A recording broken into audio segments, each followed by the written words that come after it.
Tyson respects me and I respect him. We've been in contact through social media. He's the man who beat the champ, so he is the man.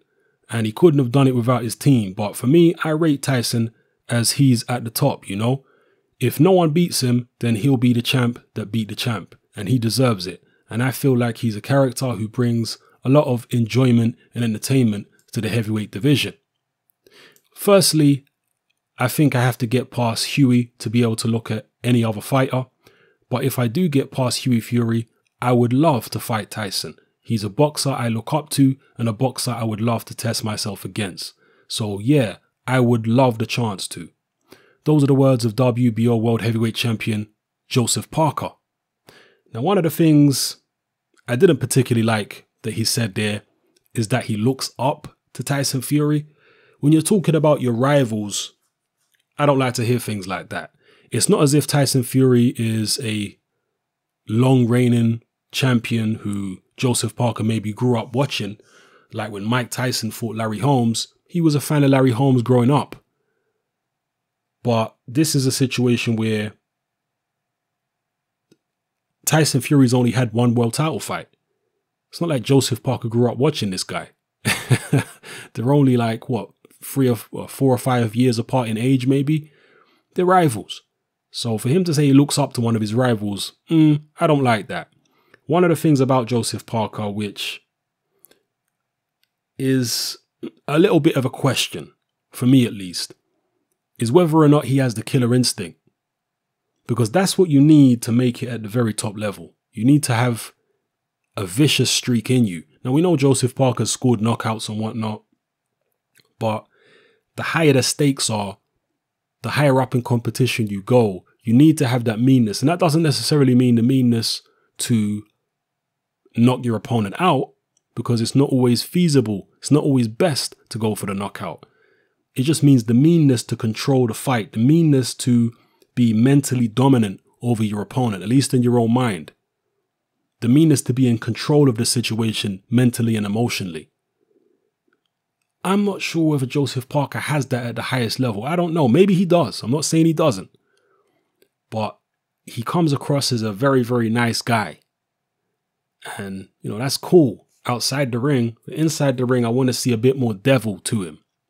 His last fight against Kajanu left a lot to be desired, that performance. But I do rate him as a talent. I think he's got very quick hand speed. When he lets his shots go in combinations, it's breathtaking, to be honest with you, for a man of 6'4", 240 plus pounds to be able to move his hands that quickly is very, very impressive. He's got a good jab. He's got good athleticism. He can move around the ring well. He does stand up a little straight. He is a little upright. His defense is not the greatest, but he's a versatile fighter who I think has more strengths than weaknesses. How would he do against a Tyson Fury?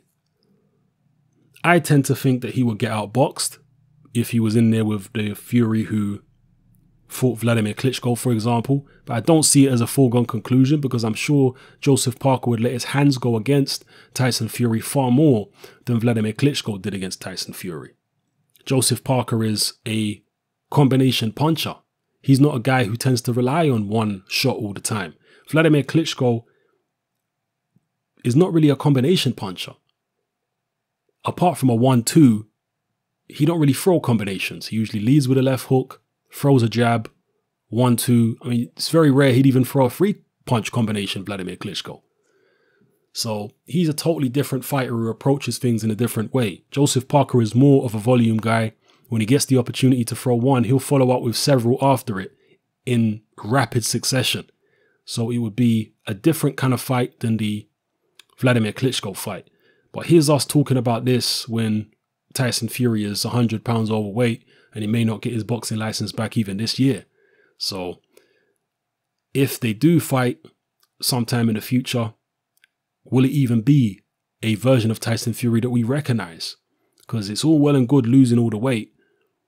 Do you know what it takes out of you to lose that kind of weight? Especially for a big man like that? How much it drains you?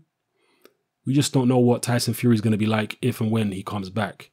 But I would personally love to see Tyson Fury fight all these guys. Joseph Parker, Anthony Joshua, everybody.